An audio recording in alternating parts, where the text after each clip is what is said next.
அஸ்ஸலாமு அலைக்கும் வரஹ்மத்துல்லாஹி வபரகாத்துஹு. நாம் தினமும் 5 வேளை தொழுகிறோம். ஆனால் தொழுகையில் ஓதக்கூடிய ஒரு சின்ன துவாவுக்காக வானுலகில் இருக்கக்கூடிய 30க்கும் மேற்பட்ட வானவர்கள் நான் தான் இதை அல்லாஹ்விடம் முதலில் கொண்டு செல்வேன் என்று தங்களுக்குள் போட்டி போட்டார்கள் என்று சொன்னால் உங்களால் நம்ப முடிகிறதா? ஆம், இது ஏதோ கதை அல்ல. நம் உயிரினும் மேலான நபி ஸல்லல்லாஹு அலைஹி வஸல்லம் அவர்கள் காட்டி தந்த உண்மை வரலாறு. அப்படிப்பட்ட அந்த அற்புதம் நிறைந்த ரகசிய துவா என்ன, அதை எப்போ ஓதணும் என்பதை பற்றி தான் இந்த வீடியோவில் நம்ம இப்போ பார்க்க போகிறோம். ஸ்கிப் பண்ணாமல் முழுமையாக பாருங்க.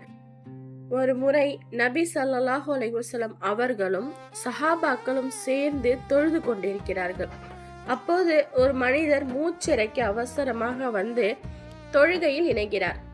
தொழுகையில ருக்குவிலிருந்து எழுந்து சமி அல்லாஹு லிமன் ஹமீதா என்ற நபி ஸல்லல்லாஹு அலைஹி வஸல்லம் அவர்கள் கூறியவுடன் அந்த மனிதர் ஒரு குறிப்பிட்ட துவாவை ஓதுகிறார்.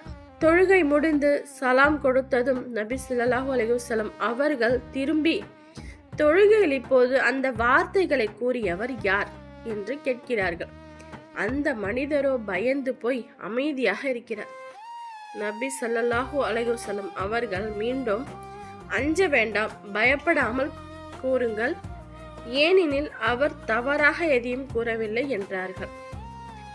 அப்போது அந்த மனிதர் எழுந்து, யா ரசூலுல்லாஹ், நான் தான் அதை ஓதினேன் என்றார். அதற்கு நபி ஸல்லல்லாஹு அலைஹி வஸல்லம் அவர்கள், நீங்கள் அதை ஓதியவுடன் அதனை அல்லாஹ்விடம் கொண்டு செல்ல 30க்கும் மேற்பட்ட வானவர்கள் தங்களுக்குள் போட்டி போட்டதை நான் கண்டேன் என்று வியந்து கூறினார்கள். அந்த அற்புதம் நிறைந்த துவா இதுதான். அல்ஹம்துலில்லாஹி ஹம்தன் கசீரன் தையிபன் முபாரக்கன் ஃபீஹி. இதன் பொருள் என்ன தெரியுமா? தூய்மையும் வளமும் வாய்ந்த அதிகமான புகழ் அனைத்தும் அல்லாஹ்வுக்கே உரியது. எவ்வளவு அழகான அர்த்தமுள்ள வார்த்தைகள். சகோதர சகோதரிகளே, இந்த துவாவை நாமும் நம்முடைய தொழுகையில ஓதலாம். நாம் தனியாக தொழுதாலும் சரி, அல்லது ஜமாத்தோடு இமாமுக்கு பின்னால் நின்று தொழுதாலும் சரி.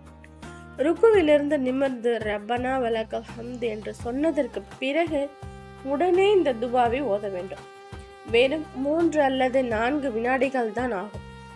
ஆனால் இதற்கு கிடைக்கக்கூடிய நன்மையோ கற்பனை செய்ய முடியாத அளவு பெரியது. சஹீஹ் முஸ்லிமில் 1051வது ஹதீஸாக இது பதிவாயிருக்கு. இனிமேல் நாம் தொழும்போது மறக்காமல் இந்த சுன்னத்தான துவாவை ஓதி வானவர்கள் போட்டி போடும் அந்த மகாபாக்கியத்தை நாமும் பெறுவோம் இன்ஷா அல்லாஹ்.